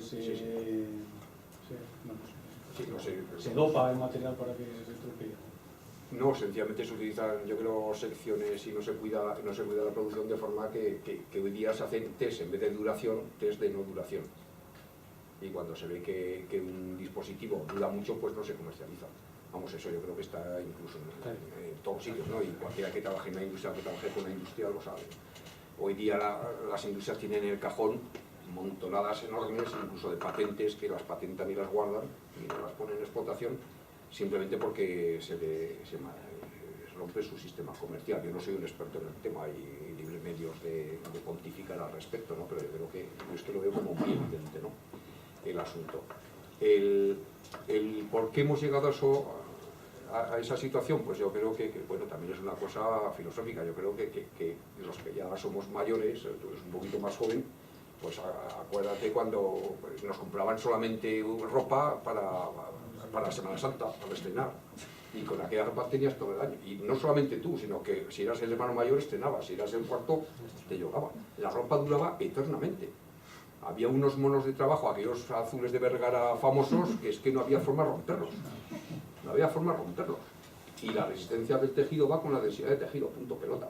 Ahora tienes los tejidos que, bueno, si te los compras de estos de mucho calzado, mucha no sé qué, los metes a la lavadora y se te deshacen. No, eso está hecho al revés. O sea, sabemos tecnología para que las cosas duren muchísimo. Lo que pasa es que eso no interesa económicamente, entonces nos han metido en la filosofía pues que hay que cambiar de móvil cada 2 años. Hay una cosa que sí que es cierto que no se ha resuelto, que es la duración de las baterías de litio. Esas se cascan a los 2 años y no hay forma de conseguir que duren más, desgraciadamente, ¿no? Pero yo creo que es así. ¿Por qué? Pues porque el sistema económico está montado de esa forma. Creo yo, vamos, me imagino que, pues, no sé, si en estos momentos pone otra alternativa a nivel particular, creo que es imposible, ¿no? No sé. me imagino, vamos. Pero de hecho existe y es un problema grave para la humanidad que en su conjunto, ¿no? Que ha venido por esos motivos. Y vinculado con esto, no sé si hay otra pregunta. No, sí, más. Y vinculado con esto, la durabilidad y la biodegradabilidad y tal son incompatibles o se pueden compatibilizar bien. Eso no sé, eso no. Ya. Seguramente hay aquí en la sala gente que puede aportar más y invito a que participéis porque, no sé. Gracias. Sí, yo dos cositas nada más. Una, cuando has hablado de los temas de los materiales que no se mojan, etcétera, etcétera, ¿qué capacidad de aplicación le ves en la industria naval? En concreto, en el ánimo de ahorrar energía para que los transportes marítimos puedan bajar a unos precios fuera de lo que conocemos ahora en el flete, ¿no? Y la segunda era una simple aplicación de esto que decís del tiempo de puesta en ejercicio de cualquier material y tal.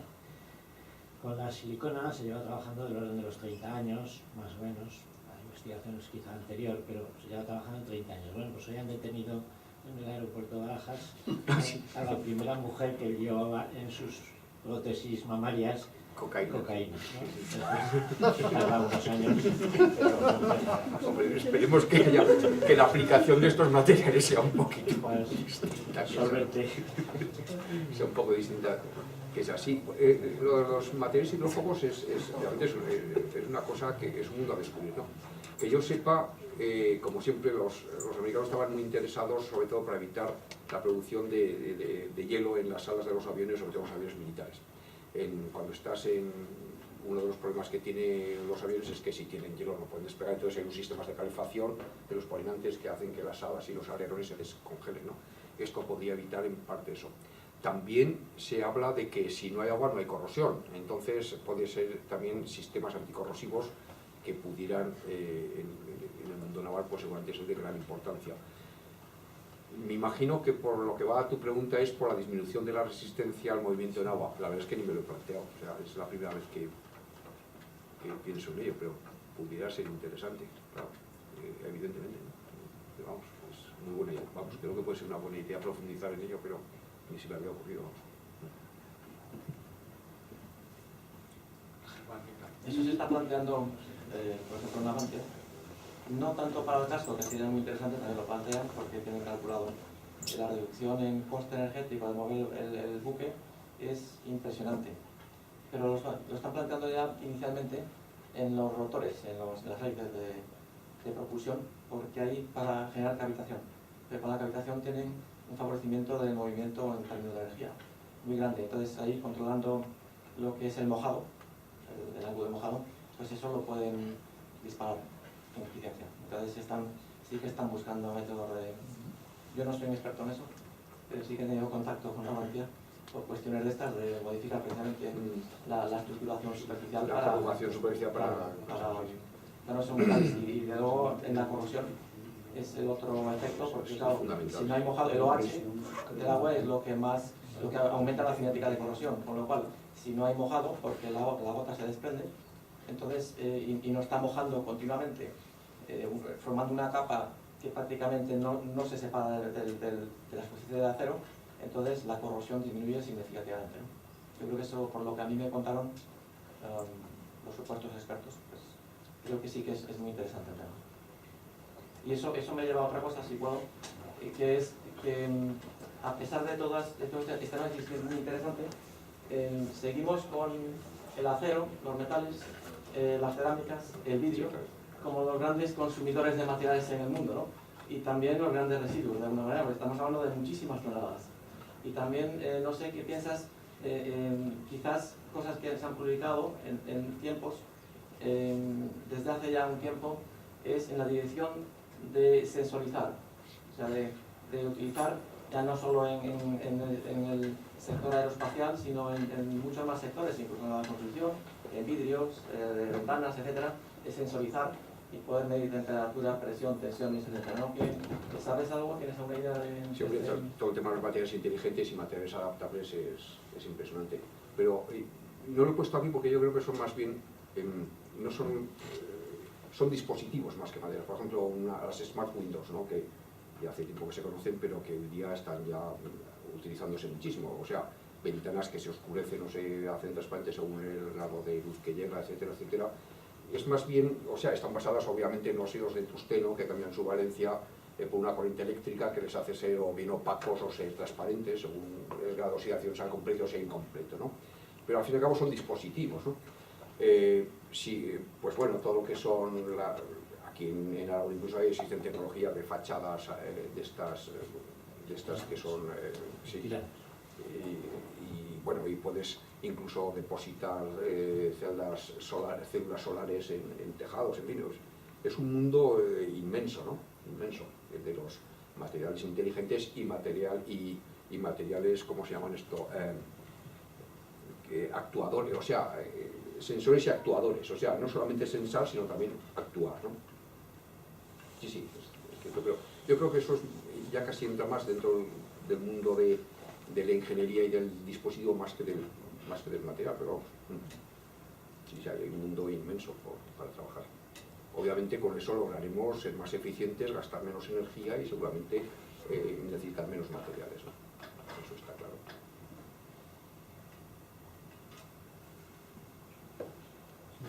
Sí que tengo alguna pregunta sobre el tema del reciclado de los materiales, porque gastamos tales cantidades de materiales que el sistema se hace vamos, es insostenible. Entonces hay que pensar en los materiales que son dentro del abanico que tenemos de materiales y aquellos que se puedan reciclar mejor. Cantidades de los composites, por ejemplo, son los materiales más difíciles de reciclar, que pueden tener muchas ventajas, pero vamos a tener un avión, una vez que se acaba la vida útil, hay cantidades de partes del material que están en los desiertos de muchos sitios del país y que no se sabe qué hacer con ellos.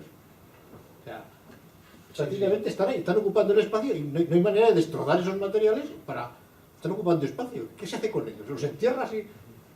Que estamos con materiales que tienen muchas propiedades, pero el tema siguiente es cómo reciclar muchos de estos. Sí. Por los composites, que tienen todas las ventajas del mundo para la aviación, y se están incorporando, lo sacan muy claramente, pero esos materiales son prácticamente indestructibles. Entonces vamos a tener al final grandes parques de aviones que, como cuesta tanta energía destruirlos, que no los vamos a destruir. Es que también hay una contradicción en el reciclado. Sí, eso Javier lo apuntaba antes. Y realmente es una paradoja, ¿no? Porque, claro, hacemos cada vez materiales más resistentes y luego son más difíciles de destruir, obviamente. Yo no lo sé. Bueno, hay un ejemplo, los neumáticos, por ejemplo, pues ahora se están utilizando mucho, pues desde en asfaltos hasta un montón de cosas, ¿no?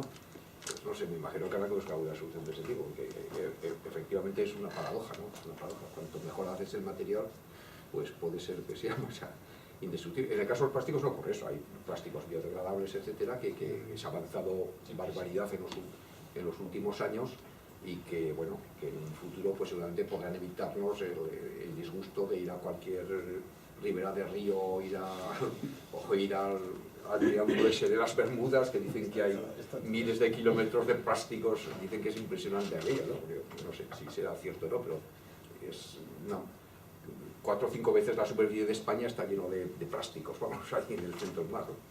Entonces, no sé. Pero yo creo que sí, ese es otro aspecto que seguramente habría que tener presente. Y mira, yo creo que es un buen punto que habría que poner. O sea, que cuando uno diseña un material, a lo mejor hay que pensar en cómo deshacerse de él también, ¿no?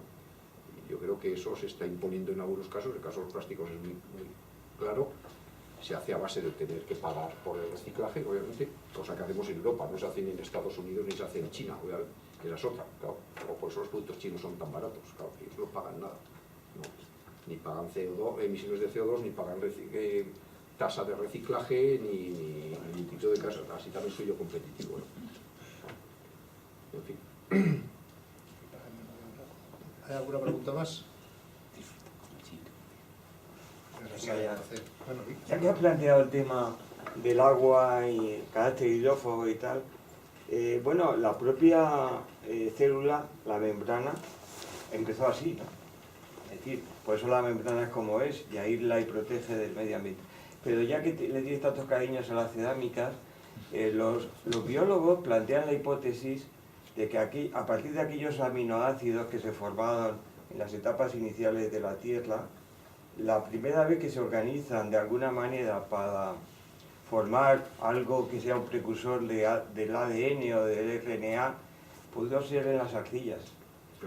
Las arcillas ofreciesen, igual que penetra el agua, como un microreactor. e incluso los propios iones metálicos que hay actuasen de catalizadores en esa primera organización de esos ladrillos de aminoácidos. Estoy hablando de bioquímicos, los que plantean esa hipótesis. Si tú habías leído algo sobre eso. No tenía ni idea. Es una cosa que es interesante, pero vamos, no tenía ni idea, no había habido. Pues yo creo que ahora terminamos. Muchas gracias, Víctor.